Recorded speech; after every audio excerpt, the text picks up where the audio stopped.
እኔና ስለ ጃኒ ትንሽ ላስረዳችሁ ፈልጋለሁ። ያው እኔና ጃኒ በጣም ምቹር አድርገናል። በጣም ባይምሯችን በቃ ከብዙ እነዚህ ኮሜንት ላይ ከምታዩዋቸው ኮሜንት እየጻፉ ለመሳለቅ ለመሳቅ ከሚሞክሩ ሰዎች ልቀን የተገኘን ሰዎች ነን። ተረዳችሁኝ? ብዙ ኢትዮጵያውያን ከፍቅረኛቸው ጋር ሲለያዩ መንቀኛ ሆኖ ነው የሚለያዩት። የእርስ በርስ ጠላት ሆኖ ነው የሚለያዩት። ተጎዳድተው ተከዳድተው ተሰባብረው ነው የሚለያዩት። እና እንድታውቁት የምፈልገው ነገር እኔና ጃኒ መለያየትን የወሰንነው በሚያስጠላ መንገድ አይደለም። ኦፍ ኮርስ ሁለታችንም እንጎዳለን። ኦፍ ኮርስ እሷም ትጎዳለች፣ እኔም እጎዳለሁ። ግን አንዳንዴ ልብ ብለህ ስታስተውል የተለያየ የየራስህ መንገድ እንዳለ ታውቃለህ። ይህ ማለት ጃኒ ጎዶሎ ነች ወይም ደግሞ አዶናይ ሙሉ ነው ወይም ደግሞ አዶናይ ጎዶሎ ነው ጃኒ ሙሉ ነች ማለት አይደለም። ሁላችንም ሰው ነን። የራሳችን እግዚአብሔር የሰጠን መንገድ አለና ማስተዋልን ይጠይቃል። እንደዚህ አይነት ውሳኔ ለመወሰን ተረዳችሁኝ? ማስተዋልን ይጠይቃል። እግዚአብሔር ያለበት መከባበር ያለበት ማሰብና ትልቅነት ያለበት መለያየት ነው። የተለያየ ነው። እኔና ጃኒ ብትወድቅ የሆነ ነገር ቢያጋጥማት እኔም ብትጽፍልኝ እኔ ወደ እኔ ብትመጣ እኔም ማግዛት ሰው ነኝ። እኔም እንደዛው ማለት ነው። ተረዳችሁኝ? ጭራሽ ቲክቶክ ላይ ሌላ ሰው ማየት ነው የማንፈልገው፣ ያንቺ ብቻ እንዲሆን ነው የምፈልገውና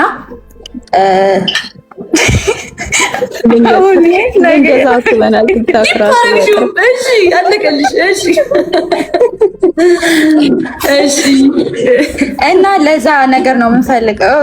ለዛ ምንድነው የፈለግነው በሳምንት ወይ በወር ወይም በሁለት ሳምንት አሁን እንዳለችው ይሄ የሳምንቱ መጨረሻ ላይ ሽልማት አለው ከ5000 ብር እስከ 100000 ብር። አሁንማ ጨምራበት 200,000 ብርን ብላለች። እስከዛ ነው እና ራሳችሁን አዘጋጁ። አሁን በቅርብ ነው የሚጀምረው ጋይስ። አሁን መጀመሪያ ላይ ነቢና ዝበረው በቃ ቀጣይ ነው እና ጋይስ ራሳችሁን አዘጋጁ። በቃ ይሄን ነው የምለው። ሌላውን ላይቭ የራሳችን ላይቭ ከፍተን እናወራለን። እሺ ኩይንዬ እኔና ቴንክ ዩ ሶ ማች። እሺ ሰምታችኋል ጋይስ።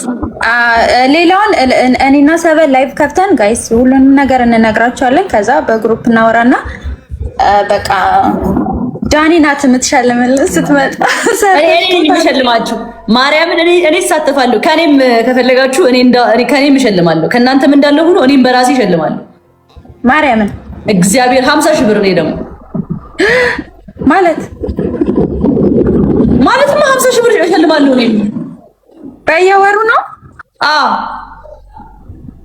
ኦኬ እሺ፣ እንደዛማ ማለት በየወሩ አሁን አንቺ ቃላት ትግቢ። ቆይ ምንድነው የምናደርገው? ከ1 እስከ 3 የሚወጣው ከ1 እስከ 3 5,000 10,000 እንደዛ አለ አይደል? እስከ 100,000 የሚሆነው አሁን ሁለተኛ ላይ 50,000 ሊሆን ይችላል። እንደዛ አድርገን እንሸልማለን ከ1 እስከ 3 እና በጣም ጋይስ በጣም አሪፍ ነው። እድሉን ተጠቀሙበት። ከ1 እስከ 3 እኮ ነው ታዲያ የምሸልመው። ችግር የለውም በቃ ችግር የለውም። እኔ እሸልማለሁ። ፖይንቱ አቀላቅሎ እኔ ምን ቻሌንጅ ጋር መቀላቀል እፈልጋለሁ። አንቺ ሁለተኛ ይወጣ ተሸልሚ። አንደኛ ጃኒ ህፃን አይደለም። ጃኒ ትልቅ ልጅ ናት። ጃኒ በጣም ትልቅ ልጅ ናት። ህፃን አይደለች። እድሜዋ ህፃን አይደለም። ተነሳች ጀምጨት ወይ ይጀምጨት። ህፃን ልጅ አይደለችም። ትልቅ ልጅ ናት። ለሪሌሽን አልደረሰችም። ለሪሌሽን አልደረሰችም። ለጓደኛ አልደረሰችም ብዬ አይደለም። እንደዛ እያልኳችሁ አይደለም። እንዳትመጣ ወደዚህ እላፊ ከይኳ ላይ እያልኩኝ አይደለም። ኖ ደርሳለች። እሱ እድሜዋ ነው። ግን ደግሞ እሷን የሚከተሏት ቲኔጀሮች ናቸው። በብዛት ሴት ልጆች ናቸው። ወንዶች እንኳን አይደለም። ሴቶች፣ ህፃናቶች፣ ሴቶች። ስለዚህ ይሄ ነገር ደግሞ ተገቢ አይደለም። ዘስከምጨት ተገቢ አይደለም። ከአዶናይ ጋር አዶናይ ከስደት የመጣ ትልቅዬ ልጅ ነው፣ ወጣት ነው ምናምን እዛ ጋር የሚተዛዘሉት የሚያሳዩት ፍቅር የሚሆኑት ነገር ትናንሽ ልጆችን ጥሩ ነገር እንትን ሁሉም እንደነሱ አይነት ፐርፌክት ላይፍ ይኖራቸዋል። ሁሉም ሴት እንደዚህ አይነት ፐርፌክት ህይወት አላት ማለት አይደለም። ስለዚህ ይሄ ነገር ቀርቶ ከበስተጀርባ ያላቸውን ሪሌሽን ቀጥለው ሚዲያ ላይ ያለውን ነገር ደግሞ በሲሪየስ የሆነ ጉዳይ እነሱንም የሚጠቅማቸው ህዝባቸውንም የሚጠቅም ስራ ቢሰሩ ጥሩ ነው። ይለያዩ እያልኩ አይደለም፣ ሳይለያዩ አብረው ነው ከበስተጀርባ መገናኘት ባለባቸው ይገናኛሉ። ሚዲያ ላይ የሚመጣውን ነገር ግን አስምረውበት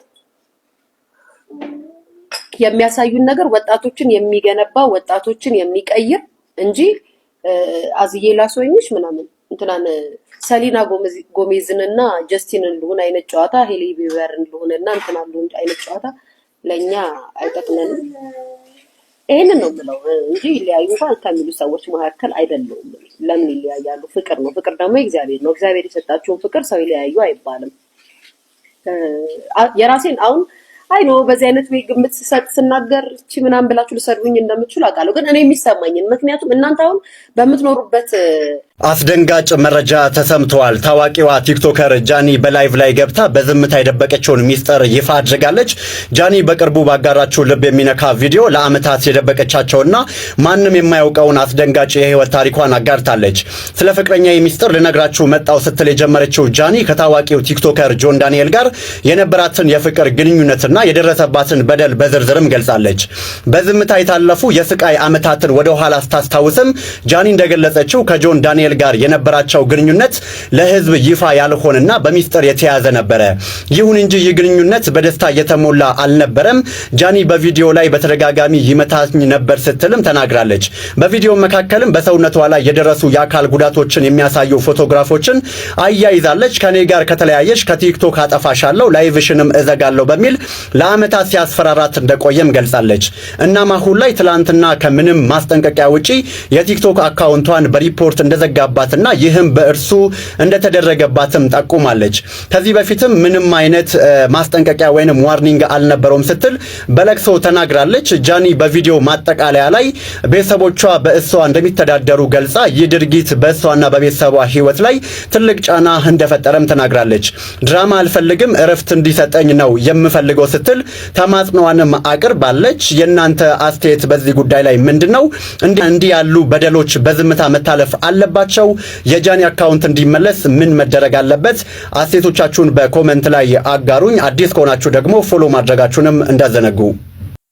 ግዴታ ጸብ መሆን የለበትም። የሆነ ነገር ጸብ መሆን የለበትም። እመኑ እንዴ በፍቅር መለየት እኮ አለ አይደል እንዴ? ግዴታ ለምንድን ነው ሳይድ ይዛችሁ አንተ እንደዚህ ከሆንክ እንደዚህ አይቀናህም እንዴ? ምን ታውቃላችሁ? ምንም የምታውቁት ነገር እኮ የለም እኮ ስለተፈጠረው ነገር። በነገራችን ላይ ምንም የምታውቁት ነገር የለም። ላይቭ ላይ ነው የምታዩኝ እኔ ነው ያኛውንም ላይቭ ላይ እንደዛው ገባችሁ? በቃ ጀስት እዚህ ጋር የሚፈጠረውን ነገር ነው እንጂ መከናወን ያለባችሁ ያንንም መውቀስ የለባችሁ፣ ምንም መውቀስ የለባችሁም። እዚህ ጋር በቃ ጀስት መቀበል ነው ያለባችሁ። ግዴታ ድራማ መፈጠር የለበትም። በስነ ስርዓት ሆነ በስነ ስርዓት ሪስፔክት፣ በቃ እንደዛ ነው መሆንም ያለበት። ገባችሁ? የሆነ ነገር ስላለ ትወድቃለህ፣ አይቀናም፣ ትሞታለህ ምናምን የኔ ቢራቢሮ አድርጋችሁ ማለት ነው። ከዛ ጃኒ ምናምን ነገር ትወቀሳለች። የእሷ ፋን ምናምን አይ እንደዚህ አይነት ፋን የለኝም እኔ እንደዚህ አይነት ፋን አልፈልግም እንደዚህ አይነት ፋን እግዚአብሔርን አልፈልግም። ኔቨር ጭራሽ አላቃቸውም። የሚሳደብ ፋን አልፈልግም እንዴ። እኔ ፍቅርን በጣም ሀግ እያደረኩ ነው የመጣሁት። በቃ ፍቅርን እየሰበኩ የመጣው ልጅ ነኝ። ገባችሁ? እዚህ ጋር ምንም በዛ ሳይድ እየያዛችሁ ድራማችሁን አትፍጠሩ። እኔ አልፈልግም። እመቤቴ በቃ ከልቤ ነው የምናገረው። ይሄንን ነገር ስናገር አታነካኩኝ። በቃ ከማንም ሰው ጋር አታነካኩኝ። በእናንተ ምክንያት ብዙ ሰው እልህ የሚይዘው እራሳችሁ ትርኩስ እያደረጋችሁ የሆነ ነገር ያኛው ሰው እልህ ይዞ ከኔ ጋር እኔ ምንም በማላውቀው ነገር አንድ ማውቀው ጓደኛዬ ከእናንተ ጋር ልተያይዞ ስለኔ ክፉ ሲያወራ ያዋለው ቲክቶክ ላይ እንዴ ምን ሆነ ነው ምናምን ስለ ፋሚሊዎች እኮ እንደዚህ ሰደቡኝ ምናምን እንዴ እና ስለኔ የምታወራው ፋሚሊዎች እኮ ናቸው። እኔ የማላውቀው ሰው እኮ እንደተናገረ ስለኔ ለምንድን ነው ወጥተህ የምታወራው ምናምን ስለ ይቀየርብኛል ማለት ነው ያኛው ሰው። ተረዳችሁኛ? በእናንተ ምክንያት ነው። በቃ እኔ አልፈልግም። ማርያምን ተረዱኝ፣ በእግዚአብሔር በመድኃኒዓለም ተረዱኝ። በቃ ድራማ አልፈልግም በእግዚአብሔር። እንደ አንድ ወጣት ላይቭ እሰራለሁ፣ እወጣለሁ ምናምን በቃ ላይቭ ይኖራል። አለቀ። እንደነ ናሆም እንደነ ፍራይዴ ጌም እጮታለሁ። ከዛ ቪዲዮ እሰራለሁ፣ ቻሪቲም ከሆነ ቻሪቲ እሰራለሁ። በቃ ከዛ በኋላ ህይወት ይኖራለሁ ማለት ነው። ከድራማ ውጡ። ድራማ ብትወጡ በኋላ ሌላ ሰው ማየት ትችላላችሁ። እኔ አልፈልግም። ይሄ ከልቤ ነው የምነግራችሁ። በጣም የተሰማኝን ነገር ነው የምነግራችሁ። ያልተፈጠረ ነገር ክሬት አታርጉ እያልኩ ነው። በቃ ቴንኪው፣ አመሰግናለሁ። ከጮኩባችሁ በጣም ይቅርታ። ብቻዬን ድምቀት ነኝ። በቃ ተፋቱኝ በእግዚአብሔር ማርያምን። እኔ ብቻዬን ድምቀት ነኝ። ብቻዬን ነው የመጣሁት። እረፉ በቃ በእናታችሁ። አትውደዱኝ። እንደዛ ከሆነ አልፈልግም። ሶስቱ ይበቃኛል ከደገፈኝ። እንደዚህ አይነት እንትን አልፈልግም። በቃ እንዴ ኦ ማይ ጋድ በጣም ነው ነርቨስን የነካችሁት ትናንትና። እመቤት በቃ አልፈልግም። ማርያምን አልፈልግም። በቃ በስነ ስርዓት አልፈልግም። ተፋቱ። ሊቭ ሚ አለው ጀስት ስታይል ስላል እንደነ ናሆም እንደነ ፍራይዴ እገባለሁ ላይ ቤት እሰራለሁ። በቃ ከዛ በኋላ እወጣለሁ። ተረጋጉ። ሐዘናም እያዘነ እኔንም ሐዘን ያደርገኛል። አረ እኔ አም ሶ ሃፒ እግዚአብሔር ይመስገን። እንደኔ እብድ የለም። ከእብድነት አውጥታችሁ ወደ መቆዘም አዘነች ስታሳዝን። እኔ አዝኛ አላውቅም በህይወቴ በጣም እብድ ነኝ። እንዴ ተፋቱኝ በቃ እኔ አላሳዝኛ አላውቅም። ስታሳዝን የድሮ ጃኒ እንደዚህ ሆነች። የሌለኝ ነው እናንተ ትራማ እንትን ምንድን ነው የሚባለው? እኔ ጋር ይጋባል እየመጣ እንዴ እኔ አዝኛለሁ። በጣም ደስተኛ ነኝ። እብድ ነኝ። እስቃለሁ፣ እጮታለሁ፣ አብዳለሁ። እንደኔ እብድ የለም። እኔ ነኝ ምንም ነገር ስተው እኔ ነኝ የምተወው። ጌታን እመኑኝ። እኔ እንትና በቃ ምንም በቃሽ ምናምን አይደል። ልክ ልካችሁን ነግራችሁ ከዛ ወጣላችሁ እንዴ ማንን አፈመሰ ነው ይላሉ። ደግሞ እኮ ጸብ ነው በቃ የሚወዱት። በቃ እስኪ እርቅ በቃ ኖርማል እንትን እንሁን። እግዚአብሔርን ነው የምላችሁ። እኔ ልቤ ንጹህ ነው። ልቤ በጣም ንጹህ ነው። ትክክለኛ ነገር ነው የማወራው። መድኃኒዓለምን ነው የምላችሁ። ማንንም አላፈመሰም። እመኑ። በስራው ነው ማንም የፈመሰው። የሆነ ነገር ሲፈጠር ወደ ጸብ አታምሩት። በቃ ሁሉም ነገር ለበጎ ነው። ሁሉም ነገር ምክንያት አለው። ገባችሁ? ተቀበሉት። በቃ ግዴታ ጸብ መሆን የለበትም። የሆነ ነገር ጸብ መሆን የለበትም። እመኑ እንዴ በፍቅር መለያየት እኮ አለ አይደል እንዴ? ግዴታ ለምንድን ነው ሳይድ ይዛችሁ አንተ እንደዚህ ከሆንክ እንደዚህ አይቀናህም እንዴ? ምን ታውቃላችሁ? ምንም የምታውቁት ነገር እኮ የለም እኮ ስለተፈጠረው ነገር። በነገራችን ላይ ምንም የምታውቁት ነገር የለም። ላይ ሪስፔክት በቃ እንደዛ ነው መሆንም ያለበት። ገባችሁ? የሆነ ነገር ስላደረግ ትወድቃለህ፣ አይቀናህም፣ ትሞታለህ ምናምን። ከዚህ በኋላ ሰው ማመን የለም እንዴ። እኔ አሁን በቅርቡ ፋውል ተሰርቻለሁ። አሁን በቅርቡ ማለት በጣም በቅርቡ የቅርቤ ሰው እንዴ ኮፍ ምስና ራሱ ፈተና ነው። እግዚአብሔር እኮ ነው የሚያስጠላው። አሳትሻለሁ ተክለናቴ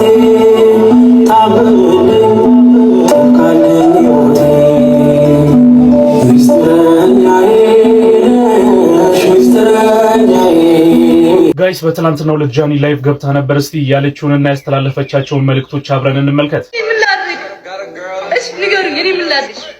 ይሄን አድርጊ በሉኝና ኮሜንት ጻፉ። እኔ ምን ላድርግ? ምን ልናገር? እናንተ የማታውቁት ነገር ነው ይኖራል። አይ ሚን እናንተ መስማት የሌለባችሁ ነገር ይኖራል። ሶ እንዴ ጊዜውን ጠብቂ።